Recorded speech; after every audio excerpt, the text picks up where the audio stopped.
being limited to 3 to 5 minutes kind of forced me to make some big jumps in my almost 50 years, but let's go with it. So I've been born and raised in Chicagoland, go Cubs, and I accepted Christ as my Savior in college. I was 20. Fast forward to my early 30s, I was an able-bodied newlywed, and I became disabled over the course of just 5 months by a series of surgical complications. In August of 2001, at age 31, I was diagnosed as a quadriplegic and told that I wouldn't walk again. I was also advised by doctors that we shouldn't try to have children, as pregnancy might kill me. I couldn't understand why, despite my fervent prayers, our awesome, omnipotent Father who raised Lazarus from the dead and had Peter walk on water, wouldn't answer my prayers to simply walk on my own. After much physical therapy, I defied doctors' predictions I would never walk again and learned to walk with a walker. And I learned to drive again. And as icing on the cake, despite our actively preventing pregnancy, as the doctors told us to, we were blessed with 2 textbook perfect pregnancies and 2 beautiful children whom we loved dearly and had wanted all along. But let me be very candid. Even though I was experiencing God's abundant blessings in many areas of my life, inside my heart I had developed a very cynical attitude and skeptical perception of God. I had a very Janet Jackson view of God. What have you done for me lately? When I would read my Bible, I would often distort and twist the unwavering truths of God based on my own shifting feelings or circumstances. I'd read the book of Matthew. Which of you, if his son asks for bread, will give him a stone? Or if he asks for a fish, will give him a snake? And I'd cynically say to God, I'm asking for fish and bread in my life, but all you're giving me are stones and snakes. I'd basically convinced myself that the only fish I wanted from God was to not be disabled or need a walker, and that anything less than that would be a stone from God. I was spiritually stuck in my warped thinking, believing that God could only bless me on my terms. In so doing, I was not recognizing God's ever-present blessings and provisions in my life. It took the wise counsel of a friend to help me get unstuck and to change my warped perception of God. She reminded me that God, as our loving Father, only gives us good gifts like fish and bread and never gives us snakes. The verse I shared a minute ago continues by saying, if you then, though you are evil, know how to give good gifts to your children, how much more will your Father in heaven give good gifts to those who ask him? Think of this analogy. As parents or anyone who's had parents, you occasionally have to give your kids medicine for an ear infection or whatever. And their response is typically, I don't want it, it's yucky. To which you respond something like, trust me, it'll make you feel better. That's perception. That's all perception.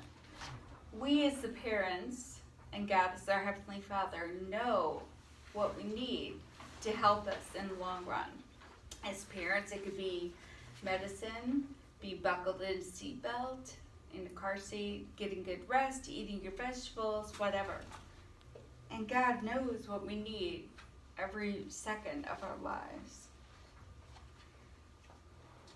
He does whatever he can, whatever he must to help us be who he wants us to be. The problem that I and many of us have is our human interpretation or perception.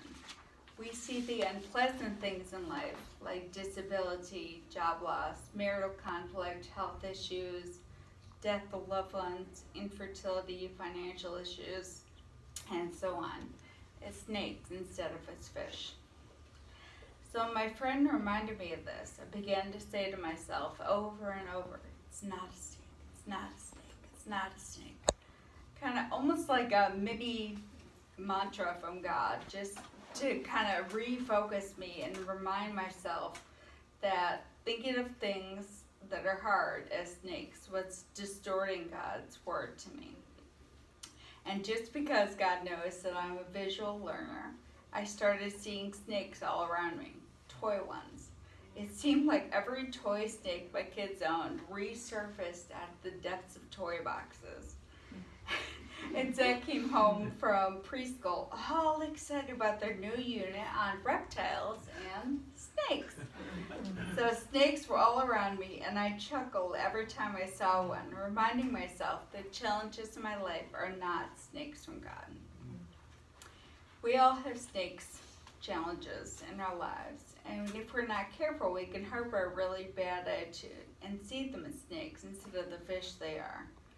God can and does use even the most difficult or unimaginable of circumstances for His glory.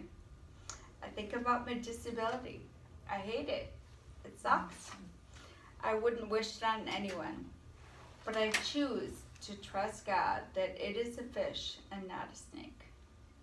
Perhaps He is using my disability to slow me down from the uber fast-paced life I had pre-disability, to make me a better and more focused and intentional mom than I probably would be as an able-bodied person. Perhaps is to help provide for my family financially. Because of my disability, I receive Social Security benefits, so I'm basically paid to be a stay-at-home mom.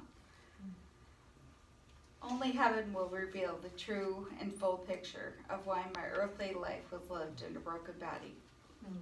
But I choose to trust with joy that my disability is a fish and not a snake. And it's not easy because sometimes I don't always feel like being joyful. Sometimes I feel downright cheated or denied of the simple mommy pleasures of riding bikes, building snowmen, or dancing in the rain with my kids. But please remember this real truth. Joy is not necessarily an escape from or way out of our crummy circumstances, but rather an attitude that I choose to have. I don't have to give up my feelings of sorrow, frustration, disappointment, confusion, or pain to still have joy and trust in God's good gifts. God knows the plans He has for me, including knowing that Becca and Zach's mommy would be disabled.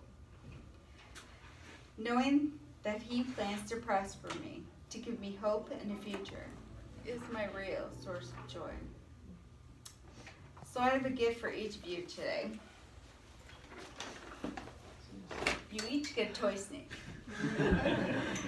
So put it on a windowsill or a dashboard or your desk or something, or toss it into a toy box. And when it resurfaces again someday down the line, you can remind yourself, as you think of any challenge or difficulty in your life at that time, that it's not